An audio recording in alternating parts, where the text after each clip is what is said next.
ಎಲ್ರಿಗೂ ನಮಸ್ಕಾರ. ನಾನು ವಿಜಯಕುಮಾರ್ ದಾವಣಗೆರೆ. ಆತ್ಮೀಯರೇ, ಎಲ್ಲರೂ ಹೇಗಿದ್ದೀರಿ? ನಾನು ಕೂಡ ಚೆನ್ನಾಗಿದ್ದೀನಿ.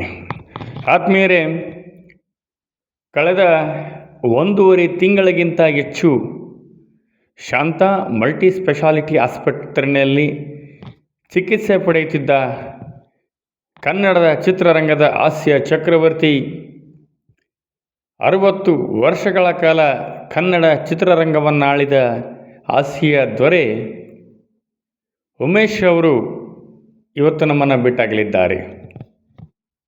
ನಿಜವಾಗಿಯೂ ಕಲಾವಿದನಿಗೆ ಸಾವಿಲ್ಲ ಎನ್ನುವ ಮಾತನ್ನು ಅವರು ನಿಜವಾಗಿಸಿ ನಮ್ಮನ್ನೆಲ್ಲ ಬಿಟ್ಟು ಹೋಗಲಿದ್ದಾರೆ.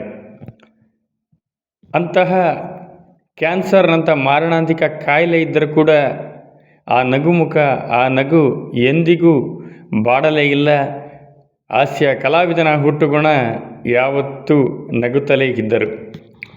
ಇಂದು ಬೆಳಗ್ಗೆ ಕಿದ್ವಾಯಿ ಕ್ಯಾನ್ಸರ್ ಆಸ್ಪತ್ರೆಯಲ್ಲಿ ಬೆಳಗ್ಗೆ 11:30-12 ಗಂಟೆ ಅಷ್ಟೊತ್ತಿಗೆ ಅವರು ಕೊನೆಯ ಹೆಸರು ಹೇಳಿದ್ರು. ಮಾಹಿತಿ ತಡವಾಗಿ ಗೊತ್ತಾಯಿತು.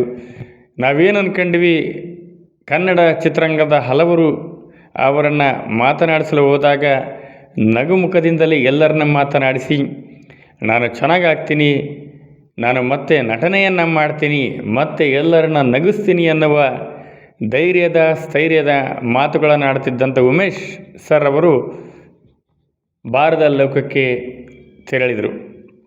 ನಿಜವಾಗಿಯೂ ಅವರು 300-400 ಚಿತ್ರಗಳಿಗಿಂತ ಹೆಚ್ಚು ಚಲನಚಿತ್ರಗಳಲ್ಲಿ ನಟನೆಯನ್ನು ಮಾಡಿದ್ದಾರೆ. ಅಪಾರ್ಥ ಮಾಡಿಕೊಳ್ಬೇಡ್ರಿ ಅನ್ನುವ ಒಂದು ಡೈಲಾಗ್ ಈಗಲೂ ಕೂಡ ಎಲ್ಲರ ಬಾಯಲ್ಲಿ ಜಿನುಗುತ್ತೆ. ಸೀತಾಪತಿ ಚಲನಚಿತ್ರದಲ್ಲಿ ಒಂದು ಹಾಸ್ಯವಾದ ಒಂದು ಸನ್ನಿವೇಶದಲ್ಲಿ ಬೇರೆಯವರ ಪತ್ನಿಯನ್ನು ತಬ್ಬಿಕೊಂಡು ನನ್ನ ಅಪಾರ್ಥ ಮಾಡ್ಕೋಬೇಡಿ ಅನ್ನುವ ಅದೊಂದು ಸನ್ನಿವೇಶ ಎಲ್ಲರನ್ನ ನಗೆಗಡಲಲ್ಲಿ ತೇಲಿಸುತ್ತೆ. ಗುರು ಶಿಷ್ಯರ ಚಲನಚಿತ್ರದಲ್ಲಿ ಅವರ ಪಾತ್ರವಂತೂ ಎಲ್ಲರಿಗಿಂತ ಭಾಳ ಮನಸ್ಸಿಗೆ ನಾಟುವಂತೆ ಇತ್ತು.